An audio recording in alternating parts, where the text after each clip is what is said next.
All right, thank you all for joining us today. The name of this presentation is the Overview of Communication Tips and Etiquette.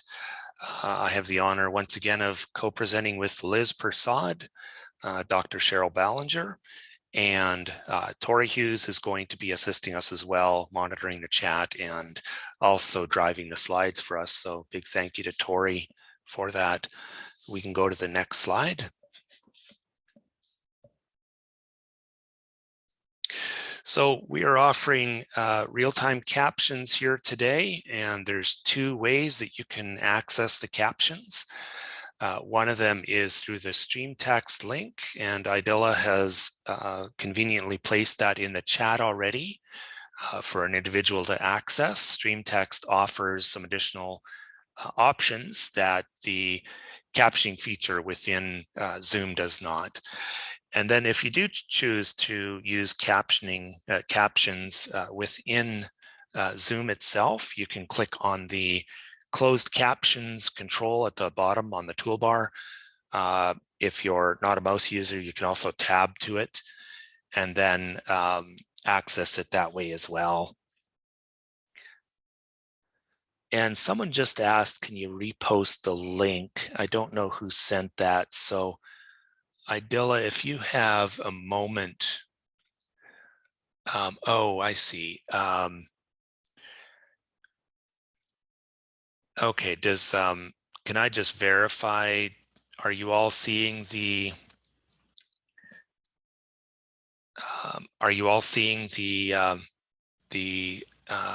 yes, okay, thank you. Oh, Cheryl is, but I just want to make sure the attendees, are you all seeing the stream text link? Excellent. Okay, thank you so much. I just needed to verify. Okay, excellent. So I'm going to mention this the first couple times with these trainings, and then thereafter we're going to phase these out. But it's worth noting that Zoom is a highly accessible platform, and there's several reasons why we have chosen Zoom because of this aspect of its accessibility.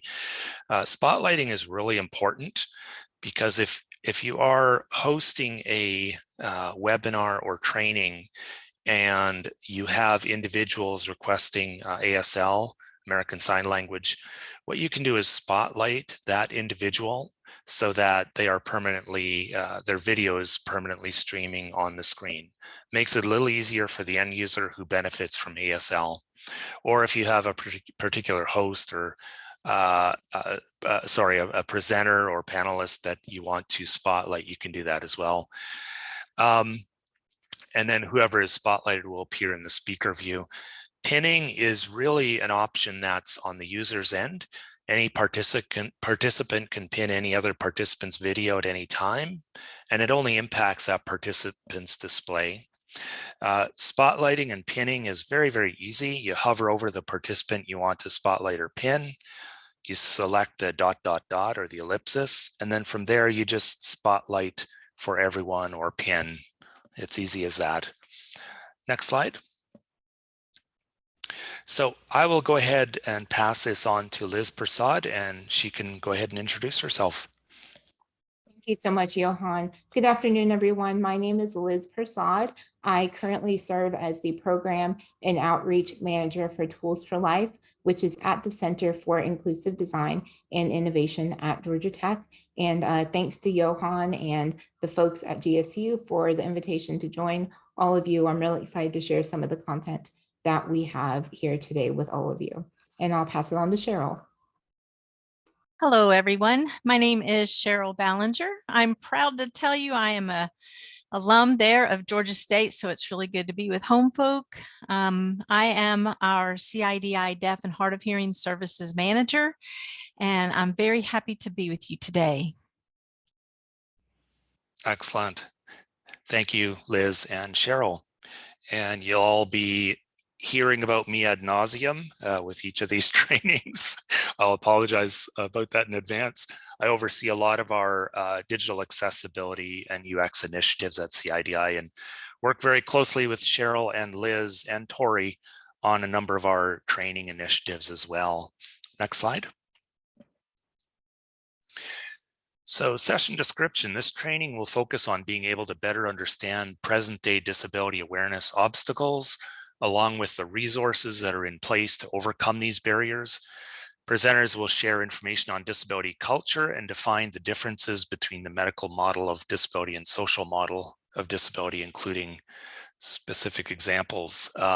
Next slide. And then the learning objective here, participants will be able to identify and explain specific communication tips for physical, sensory, hearing and vision, cognitive and communication disabilities, communication and language culture within the deaf community, and 3 best practices for communication etiquette for people living with a variety of disabilities. It's worth mentioning this is being recorded. It's going to be saved as an MP4 file. The entire PowerPoint is going to be shared with you all as an accessible PDF. And then the full transcripts from this entire training are also going to be made available. So whether you find that helpful, if you happen to be deaf or hard of hearing, or if you want to go through and highlight specific words that you heard in this presentation, it's also a valuable tool for anyone using the transcripts that way as well. Next slide. A little bit about Center for Inclusive Design and Innovation, also known as CIDI. We are housed under the College of Design, and as certainly as a mandate with Georgia Tech, we focus a lot on research, and the majority of what we do is disability related. And in the department I oversee, the ICT and UX department, we do a lot of work in the area of web accessibility evaluations, technical assistance, trainings, etc. We also have an entire Braille department that creates and distributes Braille products across the country. One of our recent initiatives was providing COVID-19 related materials across the country to various organizations for individuals who are blind who benefit from that. And then captioning and described audio services, you're going to hear a little bit more about that through Dr. Ballinger. That's her department she oversees. We have an entire eText department that does a great deal of remediation. They work very closely with publishers, with higher ed institutions across the country, remediating materials such as Word, PDF, PowerPoint documents to make those accessible. And then our entire assistive technology, our Tools for Life team, who both Tori and Liz are employed under, and they can tell you more about that. And as of 2021, they celebrated their 30 years of service. Next slide. And with that, I will go ahead and pass it back on to Liz. Thank you so much, Johan. Again, I'm really thrilled to be here with you all. These topics that we're covering with you in this series, Disability Awareness, the one today on an overview of communication tips and etiquette, are really some of my favorite conversations to have with individuals out in the community, especially professionals that we're working with every day. I'm pretty open about saying that I am somebody that lives with a physical disability. I use a power wheelchair amongst other pieces of assistive technology every day to be independent, not only at home in my personal life, but definitely at work every day in my professional setting. So again, just sharing information like this is very important to me on multiple levels. And I truly hope that all of you are able to gain something, just even if it's one thing important that Cheryl, Johan, and I have to share with all of you. I know that there is time at the end for questions, but also just be thinking about some of those questions that you want to ask. Feel free to put it in the Q&A in the chat as well. I also know that we are sharing intimate information that a lot of people often see just as sensitive and maybe are nervous about asking questions, but that's exactly why all of us are here today, is just to kind of help overcome that and to do our best to answer the questions that we can for you. So before we just kind of get going into the content of communication tips and etiquette, I wanted to start out with this point, and it really is about attitudes and how they communicate. A lot of times for those of us with disabilities, often the biggest challenge isn't our disability itself. This is part of my life. It's how I navigate the world every day. But when I think about my disability is when I come against those environments that are not accessible. And even more so, it's the attitudinal barriers that are imposed by others. Often these attitudinal barriers, they're defined as ways of thinking or feeling, resulting in behavior that limit the potential of people with disabilities to be independent individuals. They can often stem from just fear, misinformation, miseducation, often ignorance, just lack of being able to delve deeper into the disability community. Thinking about our friendship circles, our circles of work, colleagues, that even bleed into friendships. Thinking about diversity, who are in our personal circles, if you will, our professional circles. Oftentimes, if you are surrounding yourself with a diverse group of people, including people with disabilities, a lot of these attitudinal barriers and some of the barriers that we'll be sharing with all of you today and throughout the series can quickly go away because you are diving deep into that culture, into that community, if you will. So again, it isn't about often the physical barriers out there in the world. It definitely is not about the disability, but it's the attitudinal barrier. We often say that if you can change your attitude, you can change so much. And so that's usually the first step, is just putting our attitudes in check and just thinking about why it is that we have some of the feelings and the thoughts that we do. Next slide, please. The impact of attitudinal barriers can be absolutely great, but they can also be very devastating. So over on the left-hand side, there are a couple ways that it can be devastating, not only to people with disabilities, but to others and to others that support them, professionals and personal people in their lives as well. But also it's a big disservice to our community as a whole, to our collective community. I don't mean just the disability community, but all of us together. So some of the impacts of attitudinal barriers on the left-hand side can be learned helplessness.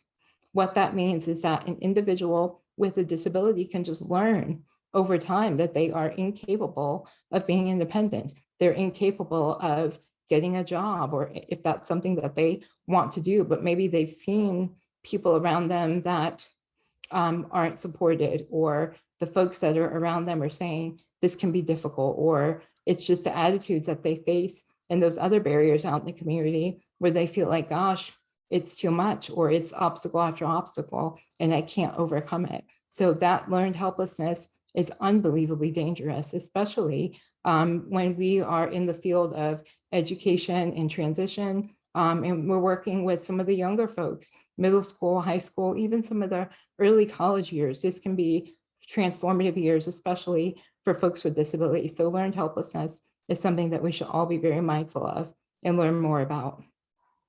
Can we go back to the slide, please?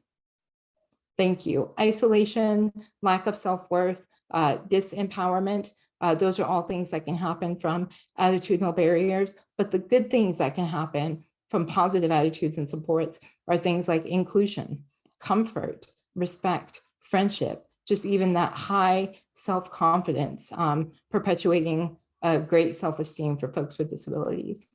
Next slide, please. Tolerance to acceptance. That's just something that we want to reiterate is, it isn't about just being tolerant.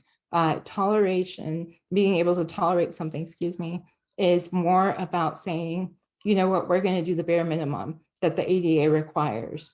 Often that can be okay, but we really want to go above and beyond. We want to move towards acceptance. We want to ultimately move towards celebration, if you will. We don't want to just tolerate. If we did that, we would be angry individuals all the time, tolerating each other. I don't want to tolerate all of you. I don't want to tolerate people I love in my life. I want to fully accept them and celebrate them and understand all aspects of life. And so there's a beautiful word cloud here. I think Cheryl helped pull this together a while ago, and I love it because it really gives those words that we're looking to move beyond. So it's things like initiating. So oftentimes people initiate conversation if they maybe hear a derogatory slur or a joke that, somebody may often say, gosh, that person is nuts, or this is nuts, or that's crazy. We have to be mindful of the words that we're saying, who's around us, who could that affect ultimately when we say things like that. If we hear those things, we want to interrupt, right? We want to help prevent. We want to move towards encouraging. We want to educate. Again, we want to interrupt so we can educate. We want to educate ourselves, most importantly, so that way we can help support and educate others. It's all about accepting. It's about responding to those things that we hear, whether it's negative or positive. If it's positive, say that's great. Say it's positive. If it's negative, help educate, help people recognize why it's not a great thing to say. And then we can move towards being able to recognize more and move into that stage of acceptance. And I like to say beyond acceptance to celebration. Next slide, please. So symbols communicate. Johan put this slide together and I absolutely love it. Over on the right-hand side, you see a number of different symbols that they're the same symbols, different colors, but they represent disability out in the world. So I know this is a symbol that's a tale as old as time, right? We see it out in the community on parking spots, on accessible entrances, accessible bathrooms. We just see it out in the community and it represents accessibility. It represents disability. What I love is that it's updated now. And as you're seeing new buildings pop up, as new parking lots are being resurfaced, you'll see the symbol on the left-hand side. It's similar, but what I love about it is it shows that person in that wheelchair as an active participant. And you can see the difference if you're looking at it. Over on the left-hand side, again, very similar symbol, but that person is leaning forward. It's showing that they're pushing their wheelchair. That's kind of the typical body movement somebody would make if they were in a manual chair and they were pushing themselves. And again, it's showing people with disabilities as active participants. So again, symbols communicate. They communicate a lot. It's an accessible symbol. It's easy on the eyes. It's easy to describe, but again, it shows active participation. So hopefully, as more people see that, people with disabilities won't be seen as passive, because we're not. We're active individuals, active in our own ways, but definitely active. So again, just love the way that symbols really portray that thought moving forward and how that can really help change people's ideals and ideas about people with disabilities. Next slide. So hidden disabilities, it's important that we understand more about hidden disabilities. I mentioned earlier that I have a physical disability. You see me and you see me coming. I'm in my power chair. I've got AT around me on my chair. I often have a lap tray that may have my laptop on it or my phone. I sometimes have a cup on the back of my chair with a long straw that comes around to my mouth. I often have individuals with me that are helping me out. So you see me coming at you, if you will. There are so many people out in the world that have invisible, non-visible, or hidden disabilities, as we often say. And these can be disabilities like learning disabilities or psychiatric disabilities, individuals living with epilepsy, cancer, arthritis, or even heart conditions. So oftentimes we work with a range of individuals with disabilities, all ages, all disabilities. And it can be disheartening to hear some of the obstacles that folks in our community, our friends that have hidden disabilities, come across. So some of the challenges can be, and if you look on the right side, the questions that we often get asked by individuals with non-visible disabilities, some of the communication challenges that they encounter. When do they disclose their disability? Do I even disclose my disability? How do I request accessibility or accommodations? I absolutely am aware and absolutely understand that, again, because my disability is visible, If I'm meeting with HR or my boss, it's an easy conversation. If somebody walks in or moves into a room and it isn't so obvious, there can be doubt out there. So again, that goes along with the moving from tolerance to acceptance. It goes along with understanding and putting ourselves in check when it comes to attitudinal barriers. But again, we don't want to forget our colleagues, our friends, the people we serve with hidden disabilities, and being able to support them and help them answer these questions. Their disabilities are just as bona fide as mine. And so we need to be able to understand that, see that, and help support them as well too. Next slide, please. So the next handful of slides, before I pass it over to Cheryl, I'm going to go through just some general communication tips with some of the top disabilities that we encounter in the community. These are just some helpful tips that we want to share. Some may be repetitive, but these are just some pretty good points that all of you just may want to go through, read again, and just really think about as you're studying more and you're really thinking about the ways that you communicate with folks that you're serving and folks with disabilities in general. So again, just some general communication tips. Don't be afraid to make a mistake. We all make mistakes. It's all about being respectful. Don't worry about saying the wrong thing. If you come up to me and say, Liz, do you want to go for a walk? It's okay. I've had people ask me that and then look at me like they were, oh my gosh, I can't believe I said that to you. I go for walks all the time. I naturally say I'm going for a stroll, but I love to do that. I love to do that with friends, people I love, and it really is okay. I have friends who are blind, have low vision. They go to the movies and watch movies all the time. So it's okay to say, did you see that football game or did you see that movie? Those are all natural ways of communicating, and we all communicate naturally as well too. Don't make assumptions about what a person can or cannot do. It's always important to ask before giving assistance. Independence is something I will always strive for. I know a lot of folks with disabilities feel the same way. So it's important to not just jump in. It makes me feel like people see me as less than, as opposed to somebody who is active, who is trying to do something that may take a little bit longer, might be a little bit different, but it's the way I do it.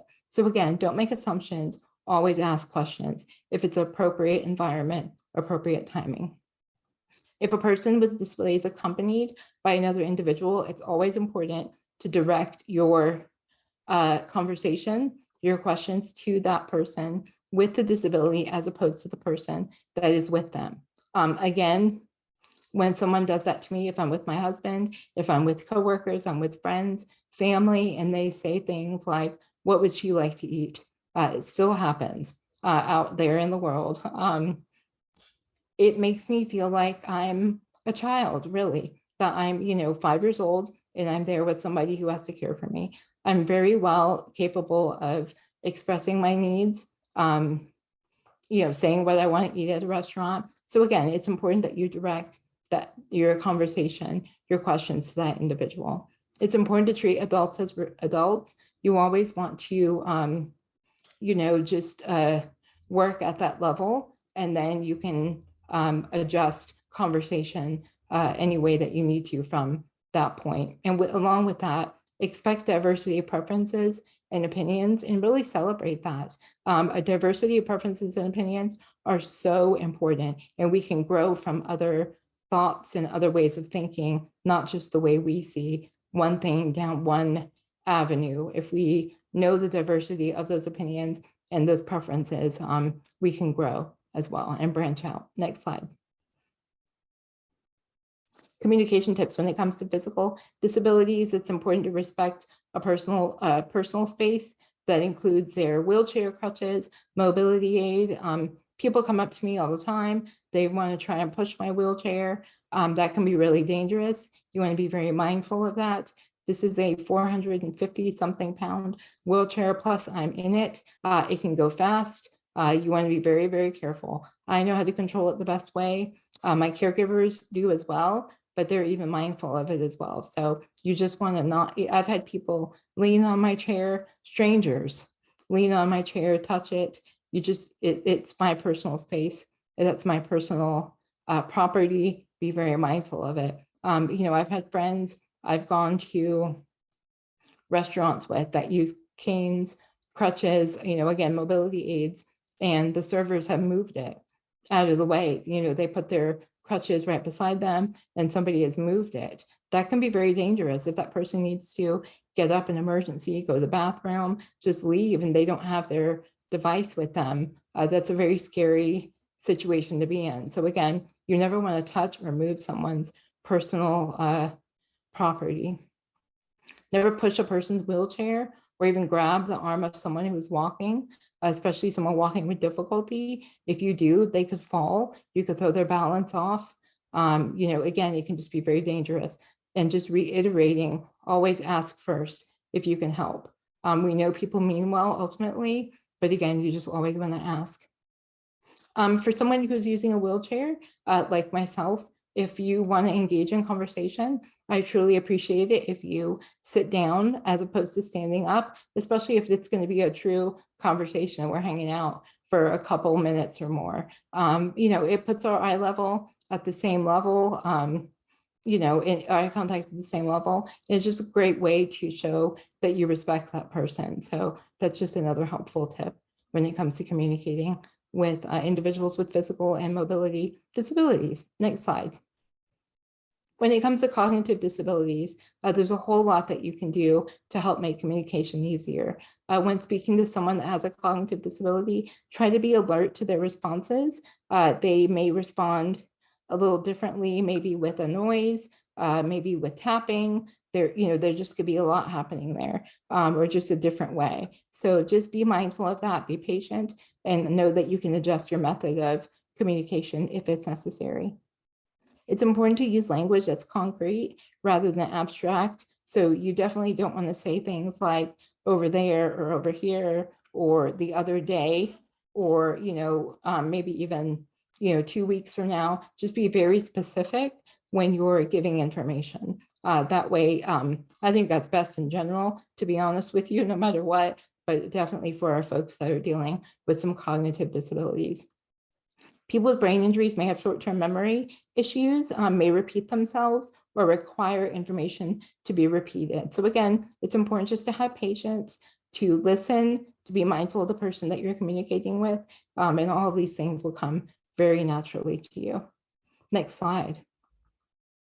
Again, more with cognitive disabilities, individuals with auditory perceptual problems may need to have directions repeated or may take notes. So again, sequence of tasks is important. Don't want to be very abstract, like over there, over here. You want to be very concrete. Make a left, when you get to, the building that has the blue door. Just be very specific. People with perceptual or quote unquote sensory overload problems may become disoriented or confused if there's too much to absorb at once. So again, just be very mindful of that. You don't want to, inundate anyone really with too much information at once. So, and you want to be mindful of that sensory overload. So just maybe taking a breather, focusing on the sequence of tasks, formulating it so it's in different steps may be helpful as well. Do not pretend to understand if you don't. If you don't understand, always ask the person to repeat what was said. And if you do it in a very respectful, patient way, it won't be as frustrating as maybe somebody is nervous about or anticipating it will be. But you may agree to go somewhere or do something or give somebody money. So again, don't pretend to understand. It's a big disservice to the individual, but also to yourself and just communication in general. So it's okay to ask the person to repeat. You just want to be gentle, be mindful, patient as well.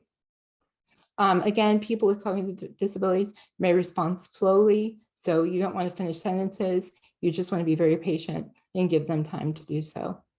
Next slide. Communication disabilities. If you're having trouble understanding what is being said, you can ask the person to repeat rather than pretend what you understand. Exactly what I just mentioned a moment ago. The former is respectful and leads to accurate communication. Again, while the latter can be belittling and leads to embarrassment.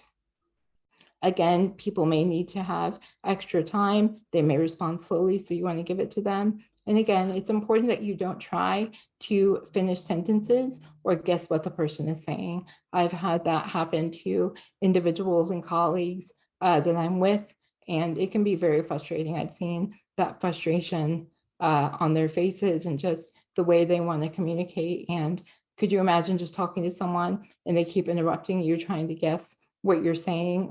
That's frustrating. So just imagine having some communication difficulty and running into that over and over again. So we definitely don't want to finish sentences or even guess what that person is saying.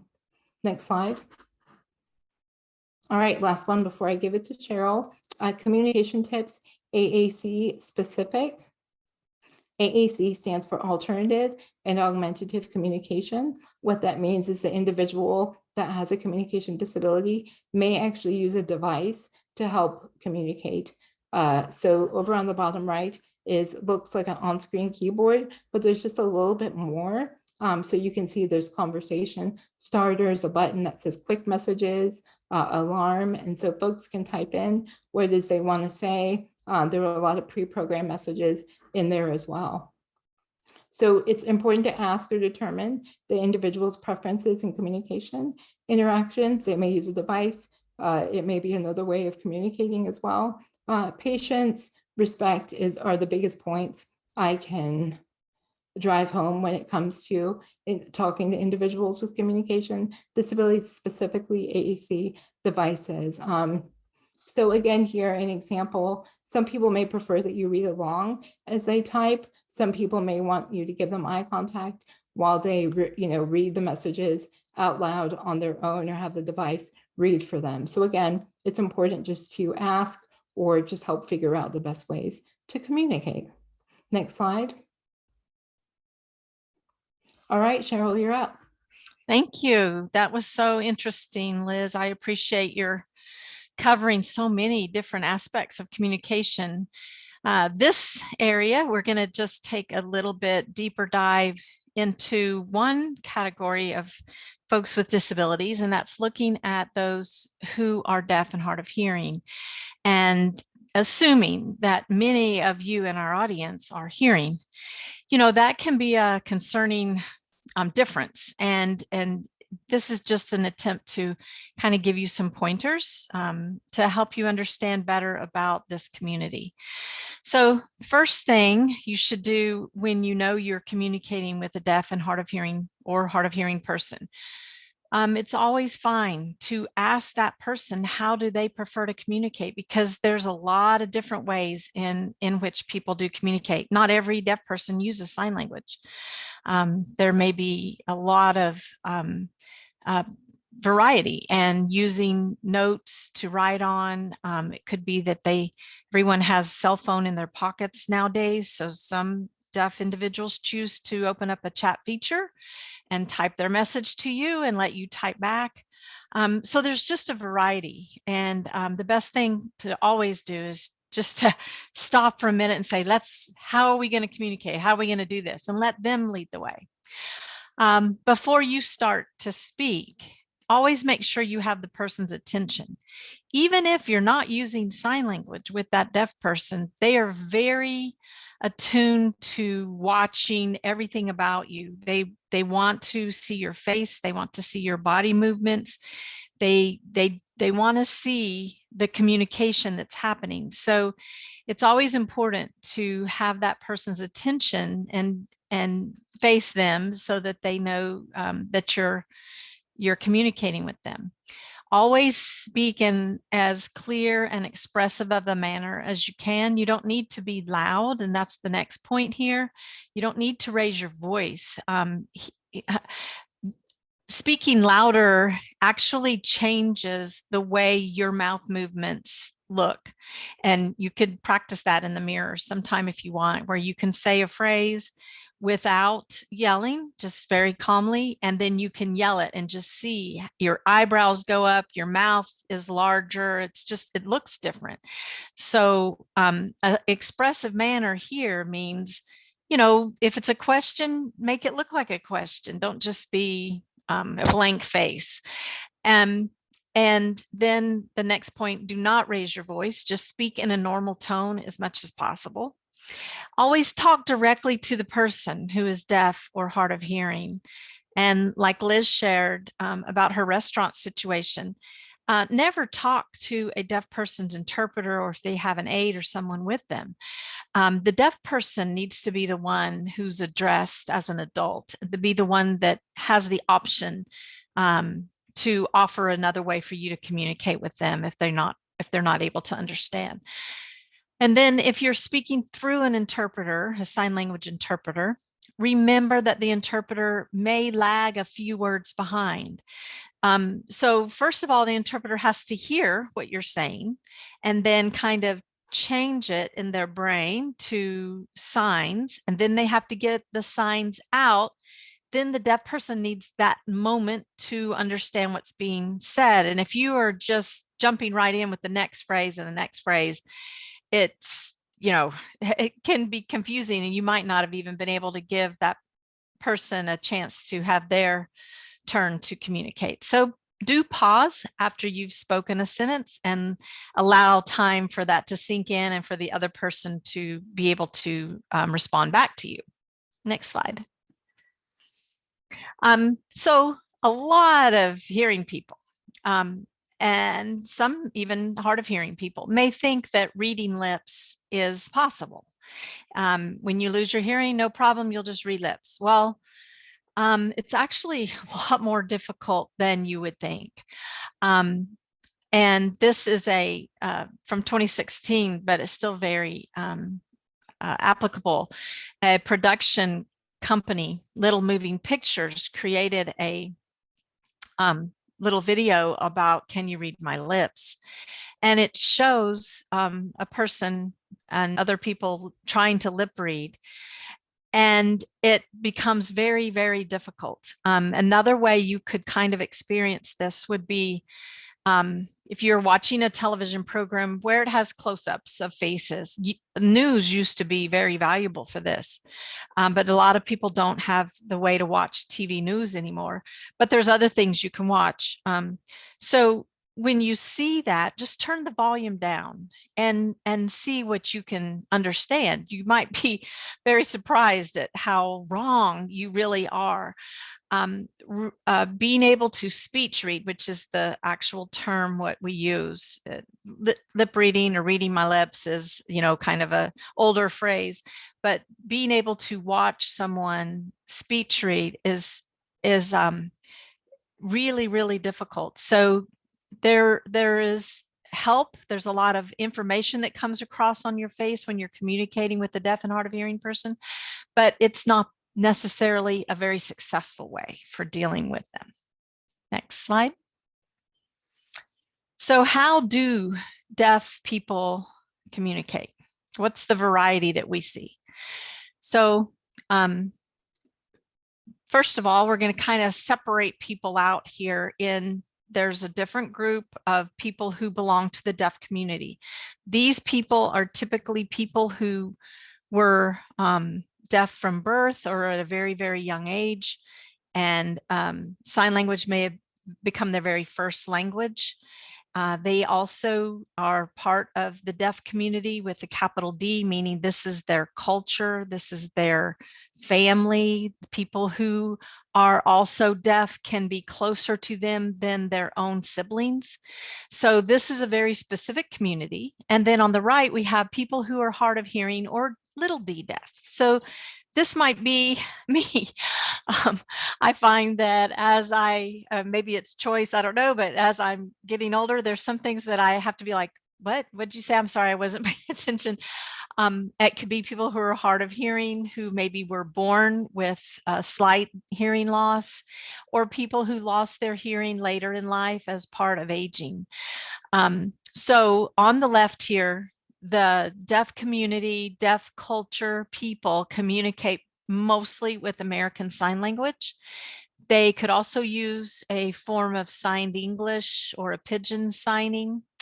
Some signs and even some individuals have home signs that if they grew up in a family who had other signing deaf members, they may have created some of their own home signs, sort of a pantomime thing that they know, just them, that was very useful and helpful in their family. Certified deaf interpreters are a profession which only uses a deaf individual who grew up as a sign language user. So these people are deaf themselves, and you may wonder, how could they be an interpreter? Well, they can, because they use a hearing interpreter to sign the message in a form of ASL, but that certified deaf interpreter can take it to a true ASL meaningful level that's very easy for a deaf audience to understand. If you'll think back during COVID, when our Governor Brian Kemp would do press conferences, he would have a certified deaf interpreter from the Atlanta area with him on camera. And you might have saw that. He's very popular. He's white hair and white beard, and just an incredible interpreter. And then some deaf people use speech reading and writing. Speech reading, we talked about a minute ago, it can be difficult. So it's not like wouldn't be used in classrooms or for important things. It might be okay for lunch. And then writing as well. But you might agree that writing your conversations back and forth is really a difficult way to communicate. And then some deaf people who even use sign language do have some listening and speaking. There's people who became deaf but chose to join the deaf community, chose to learn ASL very fluently, chose to be a part of that community, but they still have some residual hearing in which they can use, and they might prefer to use that with hearing people sometimes. On the right, the people who are hard of hearing or deaf, maybe lost their hearing. They may still prefer to speak and listen. And you know, that's in the first slide when we talked about ask the person, what's the way you want to communicate? They may use speech reading and writing, and they may use signed English. Because ASL is a language in and of itself. It is not just a repurposing of English. It is its own language, but signing English can be a way that a lot of interpreters who are hearing use language.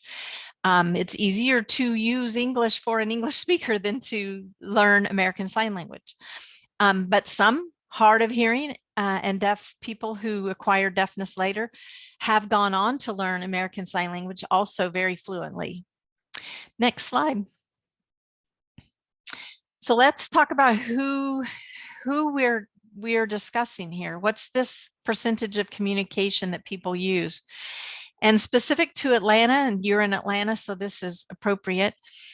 There are about 146 languages spoken in the home, as best as we can tell from the census. 17% speak a language other than English at home. That's a really large percentage.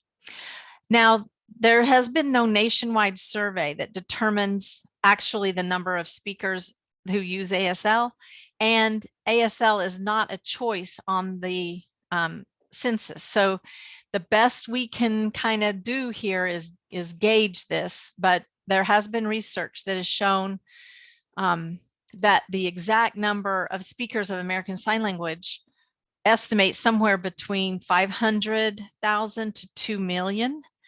And that could even be interpreters or people like me who are hearing but also know sign language. So this is a high number, but it's likely that you have quite a few people who are using American Sign Language. So approximately 15% of American adults aged 18 and over, so about 37.5 million people report some trouble hearing. So that's 15% is a good majority of people that may be using something to help them communicate or to hear while they are communicating, or even possibly use sign language. Next slide.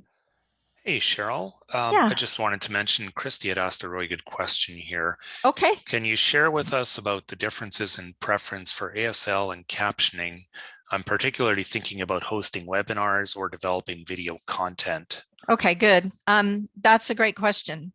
So when it comes to recorded media, and you can get your kind of information from movies and television. They use captioning. So if you're doing videos and communication that is strictly intended for a deaf community, you should use ASL. You should use interpreters and use ASL. If you're making videos that are for a general population, but deaf and hard of hearing people may be watching, then captions. There's a lot of the deaf community who do not know ASL. All the people that we had on the right on that slide that are hard of hearing or deaf, but maybe not, one more back. Yes, this one. The people here on the right, they may not know American Sign Language at all. They may only use, they may have cochlear implants. They may use speaking and listening as their main mode of communication. They don't know sign language. But all of this whole total slide of people here do use captioning, and they are accustomed to captioning. So for the bulk of videos that you're going to create, it's likely going to be that you'll put captioning on it.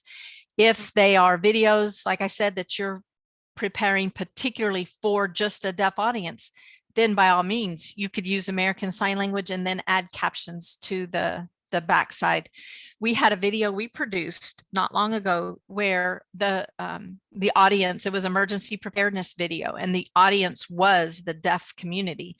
So we had a deaf certified interpreter who was on screen signing in ASL the message.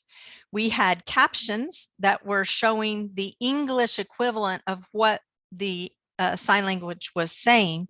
And then we also had some little explainer words up there to just kind of keep people on track of what we're talking about. So it was a fully accessible video.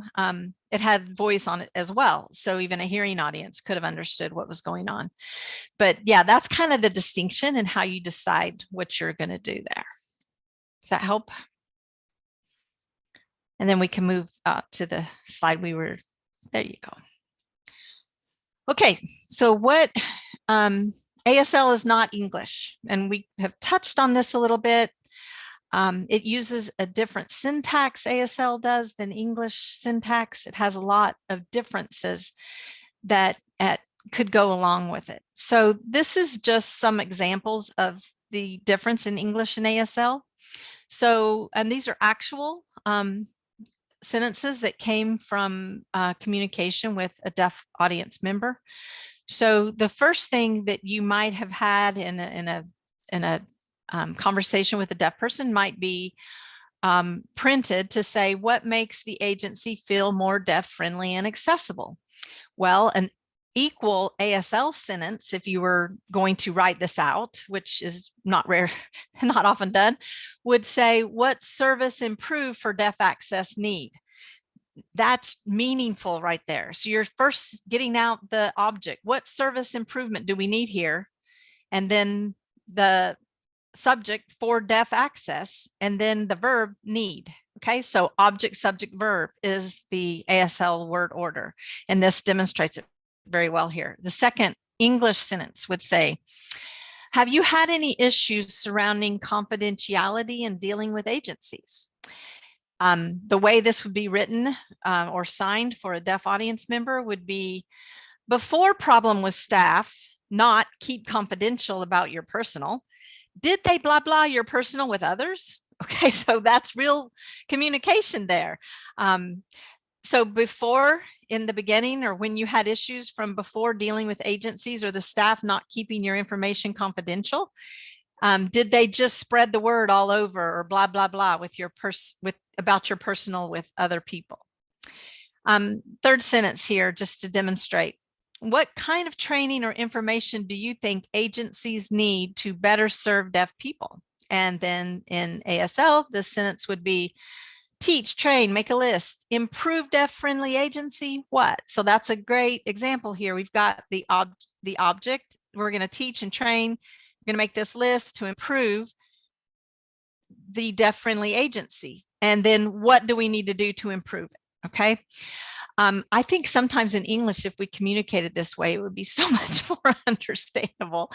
But this just gives you an example. And it's also important, I think, in higher ed to realize if you're dealing with a deaf student or a deaf individual and you're writing with them, or they're calling you through maybe their telecommunication device, or they're texting with you, you may see this English that's written out here, but you're like, these people, I don't know how to talk.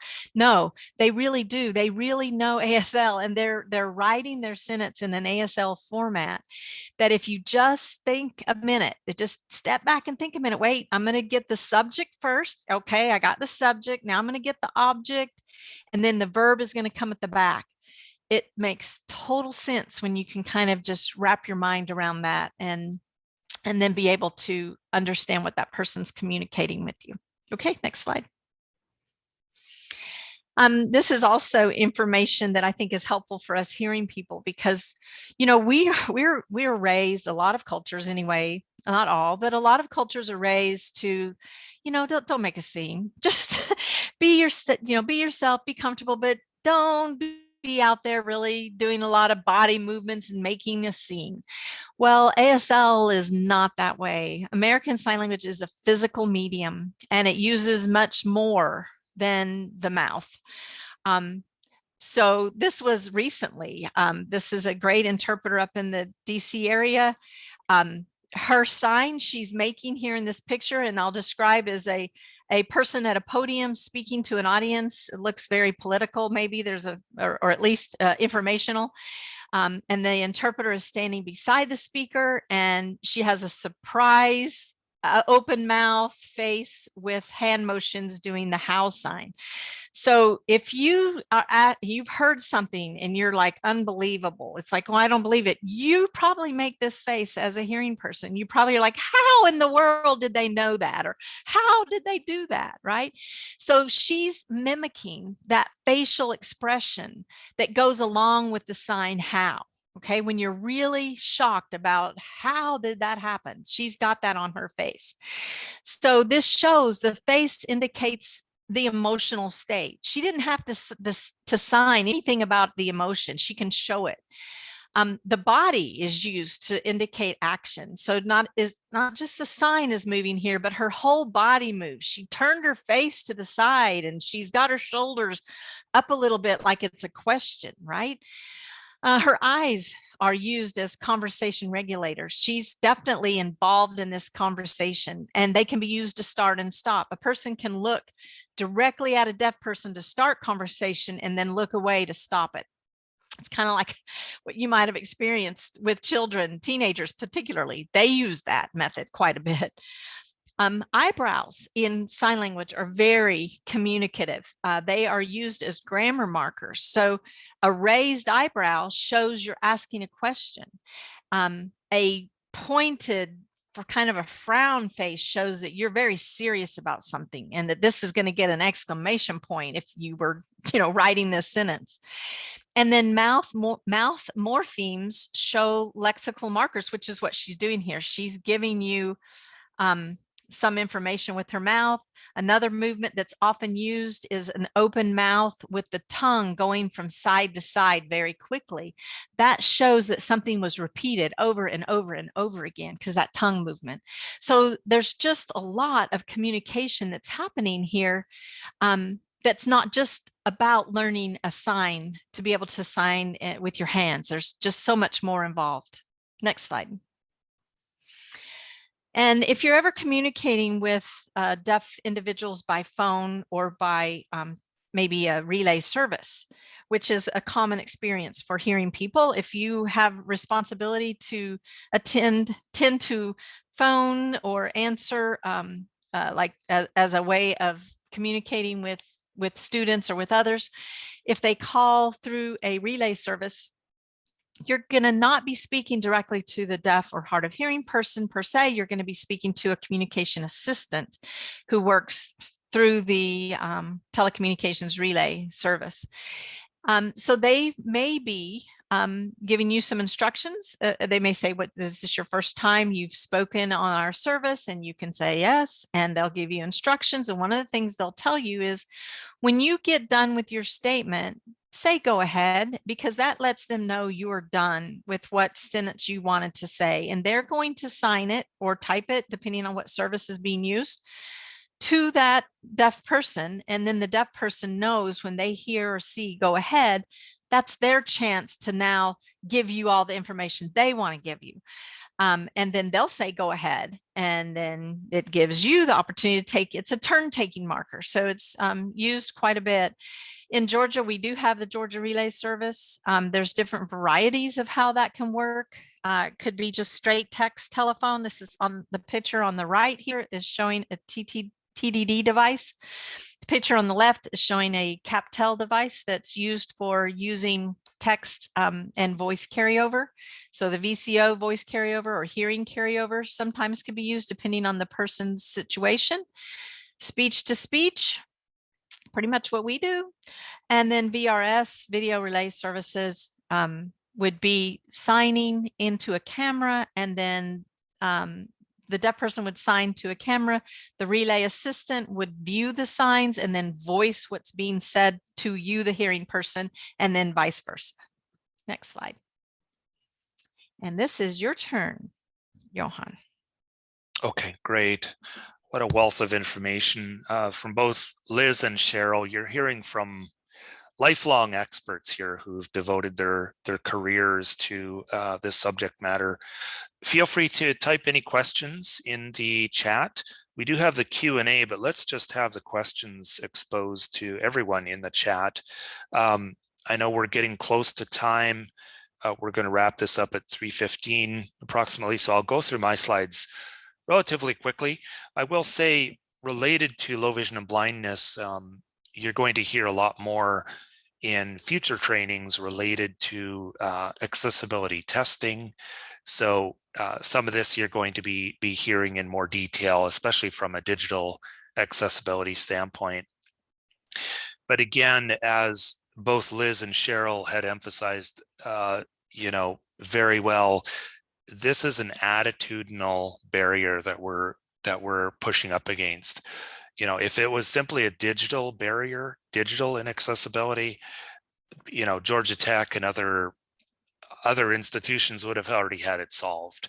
So this is actually the larger barrier with lack of awareness and understanding of the need for disability awareness. So very briefly, how do you know if a person is blind or visually impaired? It is tricky. If you have access to their eye report, or they know their acuities, they can rattle that off. But keep in mind, people's vision changes over time. Nobody's vision stays the same throughout their life if they live long enough. Where our vision is always going to be changing to a certain degree. Observation, and this is a tricky one too, is does the person look like they're visually impaired or blind? I, for instance, I'm legally blind. I have quite a bit of functional vision, but I wear contacts. There's instances where I actually should be using a cane.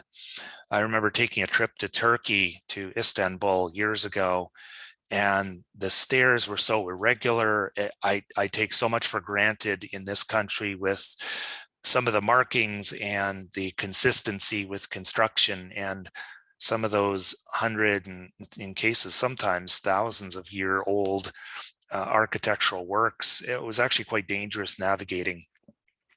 But people are sometimes judged as well for faking it. I can't tell you how many people I've spoken to who have partial vision, who do use a cane and are accused of using their cane for some sort of attention seeking gratification or some other benefit. So it's tricky. Keep in mind, the majority of the people who are legally blind have some functional vision. The majority of the people who use a cane have some functional vision. And I think there's a misconception that when someone uses a cane, that the person is blind and has no functional vision. So just something to keep in mind. Word of mouth, this is a really dangerous one. Hearing from someone else that this person has a visual impairment. and then self-disclosure is really the most effective. Simply asking the person if they need accommodations, not necessarily asking their acuities, but do you need accommodations? And if so, how can we assist? You know, that's probably the best way to go, is just speak directly to the individual, like Liz and Cheryl kept emphasizing. Next slide. Okay, communicating with a person who is blind or low vision. Again, there's a lot of common denominators here with all of these disabilities that we're talking about. Identify yourself by name when approaching. You know, individuals who are low vision or blind, they may not actually know who is approaching. And I've had many people say, well, I thought you recognized my voice. Well, there's upwards of 7 billion people on the face of the planet. You know, there's thousands of people that I pass on the street or any given location in a day or week. So I do not recognize all of the voices. Do not raise your voice when you speak unless they have hearing loss. Liz and Cheryl very eloquently mentioned this as well. It's okay to use words like see and look. Don't be oversensitive to use words that connotate words like vision or I'm seeing what you're meaning now. I'm seeing what you mean now. Those are not typically triggers for individuals with vision loss. Indicate that assistance is available, but do not assume it is always needed. Once again, you know, that assumption, just simply ask if it is needed, but you know, don't assume that the person doesn't know what they're doing. I've seen this time and time again too, someone squaring off at an intersection trying to cross a street. What they're doing is they're aligning with their perpendicular and parallel traffic very often to identify the line of travel in order to cross the street safely. Whereas a lot of sighted individuals would interpret that person as being afraid to cross or being confused where they are. There's a lot of auditory processing going on, and unless the person asks for assistance or you know, clearly is needing assistance, you know, just be careful how you approach those kind of situations. Next slide. Guiding a person who's blind. So of all things, if working with individuals who are visually impaired or blind, assisting them by just offering a shoulder, I'm sorry, an elbow is really effective. There's so much information that can be gleaned from someone who's blind, grasping a person just above the shoulder. Allow a person who is blind to hold your arm right above the elbow, the shoulder. I'm so sorry. I keep saying shoulder, elbow. Do not grab the person you are guiding by the hand, arm, or shoulder and try to steer them.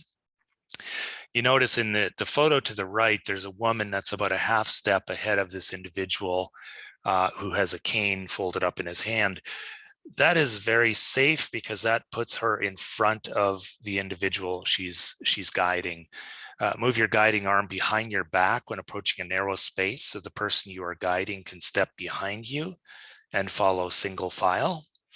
And then this, I can't emphasize the importance of this enough. Hesitate briefly at a curb or at the beginning of a flight of stairs, and then just simply verbally indicate what is ahead. Don't over-explain it, but just physically pause and give them an indication of what's coming up. And then verbally indicate necessary landmarks and clues when guiding a person who is blind. You know, for years, I've worked with Georgia Tech students who, very, very bright individuals who, you know, to their credit, are very much wanting to learn about other disabilities. And there is this temptation to over-explain the environment to someone who is blind or low vision. And the same takes place on a document, in an application, on the internet. Over-explaining an image, over-explaining an environment does nothing but provide a cognitive overload to the individual. providing them the essential information that they can, acquire, retain, and move on is really what the idea is. Next slide. The white cane or long cane as a communication tool. So keep in mind the importance of a white cane. This cane saves people's lives. It transforms an individual who's blind from staying on a couch, which is safe, staying in their home, not traveling outdoors, to traveling, crossing advanced intersections, level of independence and confidence that just wouldn't exist otherwise. So I can't overstate enough the importance of the cane. It's not only a symbol to represent an individual, that the individual has a vision loss, but it's also a very, very powerful tool. It's not a stick, so refrain from ever calling it a stick. And really, it's an extension of a person's finger. It not only indicates barriers that might be coming up, but it picks up on vibrations, it picks up on texture, it picks up on echolocation. You can tell if you're next to a building with this cane. You can tell if you're in an open space with this cane. So it really provides a tremendous amount of information. And it's necessary for the cane to make contact with the environment. If you do see an individual with a cane bumping into something, that's simply letting them know that there's a landmark there that they need to maybe correct or alter their course and move on. So it's normal, and it's very, very much information gathering when a cane makes contact with an object. Acceptance of a white cane is very difficult for many. Keep in mind, this is one of the biggest barriers. I worked in this area for many years with individuals who are blind, and one of the most difficult decisions they've had to make was to accept the white cane, because it tells the world that they are blind. And unfortunately, it can sometimes convey a message of I'm not as capable or as independent as I once was, or I'm perceived as less capable or independent.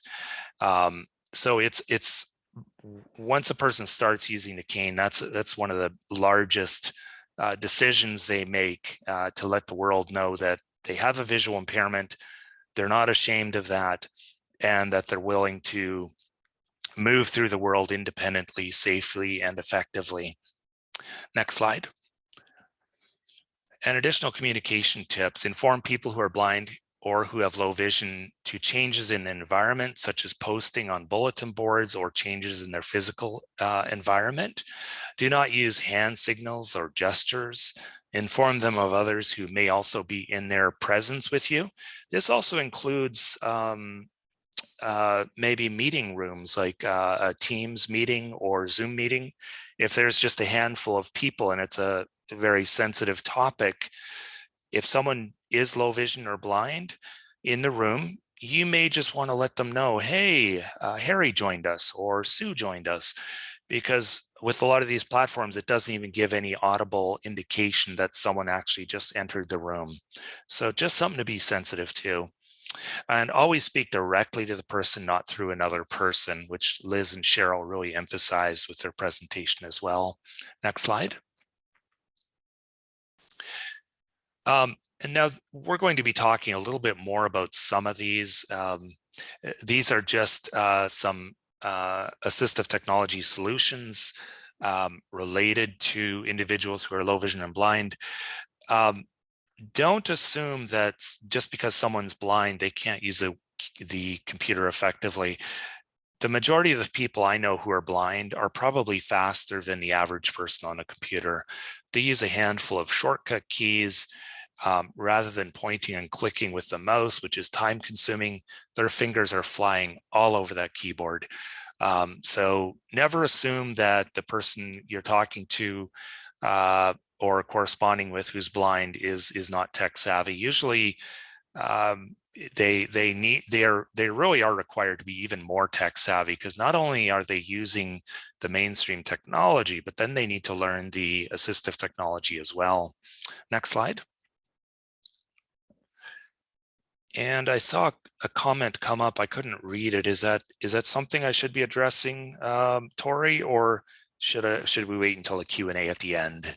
I can go ahead and look at it. So it says, do you have guidance or recommendations for providing descriptions of slides when we are not sure if the people who have low vision or are blind in the audience? What I would, well, that's a tough one, because if you're setting up a training or a presentation or a webinar, you could set it up so that with the registration, you could ask the question, are you in need of any accommodations? For example, would you need a digital copy of the presentation, the PowerPoint ahead of time, for instance? Also letting them know in advance that transcripts will be provided, that a recording will be provided, that the PowerPoint slide can be shared thereafter. Those are all really good accommodations. What I would also emphasize is, don't assume that you don't have people who are low vision or blind in the audience. If a person is sitting in the back of a room, for instance, in an actual conference, on-site conference, they may have difficulty seeing that slide as well. So don't think of it in the way of low vision or blindness. Think of it in the way of providing full access to people in a variety of different environments, whether they have a disability or not, and making sure that your contrast is high on the slides, making sure that the font is readable and clear. And we're going to talk about different types of fonts that work better for individuals who are low vision or who have dyslexia, for instance. So great question. I hope I did it justice in the short amount of time to answer that. And then, just as I was talking about high contrast, here are some concrete examples. The keyboard stick-ons for individuals, the black on yellow. And Cheryl and her department do this as well with captions. They'll very often caption with black text on a yellow background. The yellow actually very often reduces the glare. The white has a larger percentage of glare.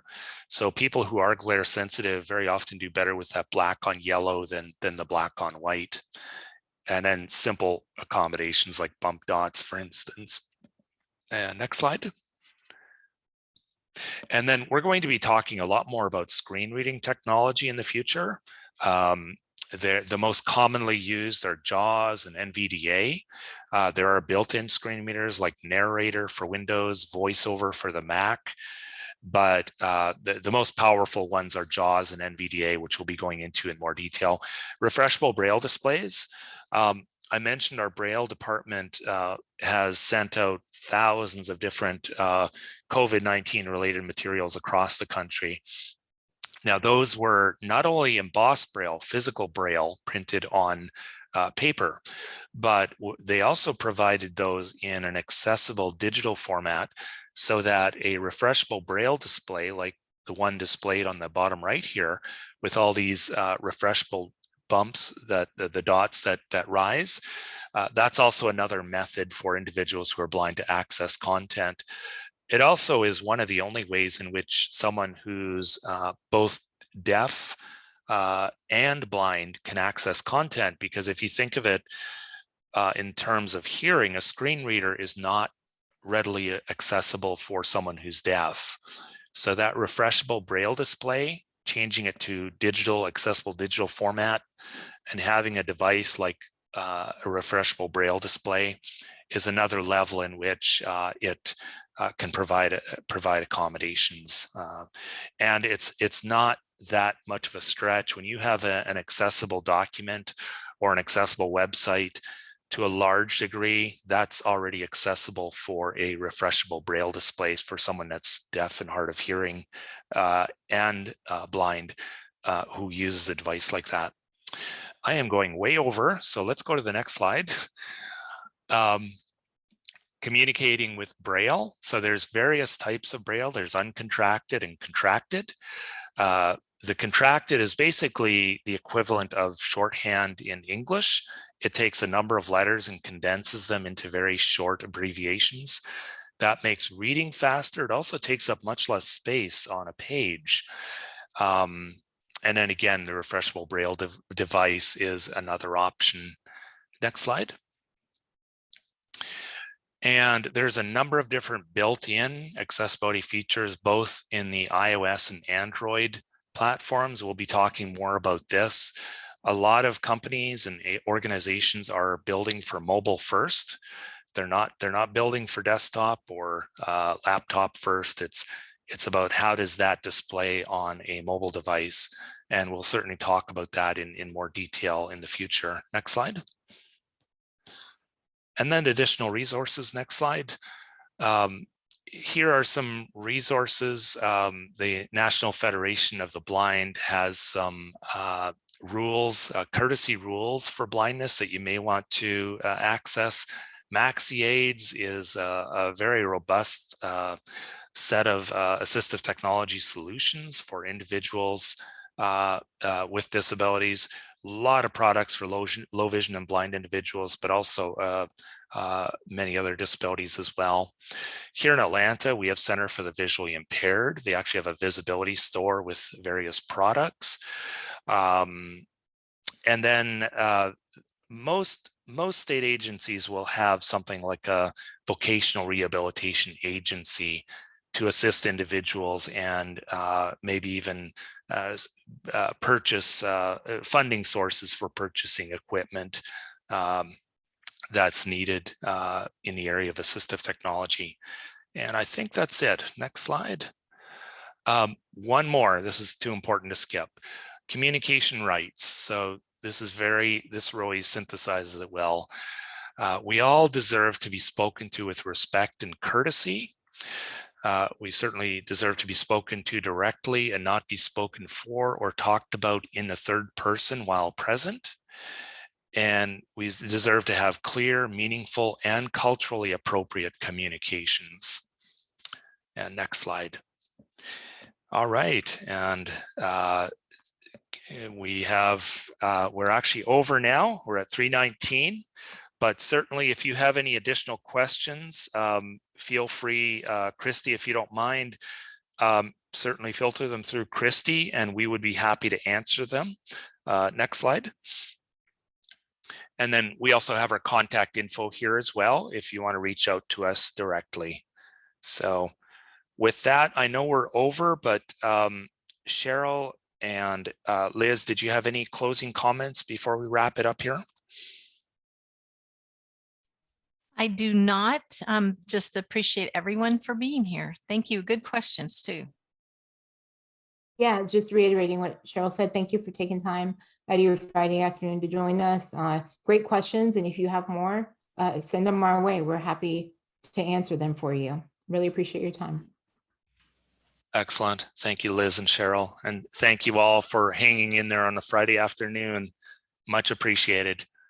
With that, I'll go ahead and close it out, and we look forward to another presentation in 2 weeks. Bye-bye.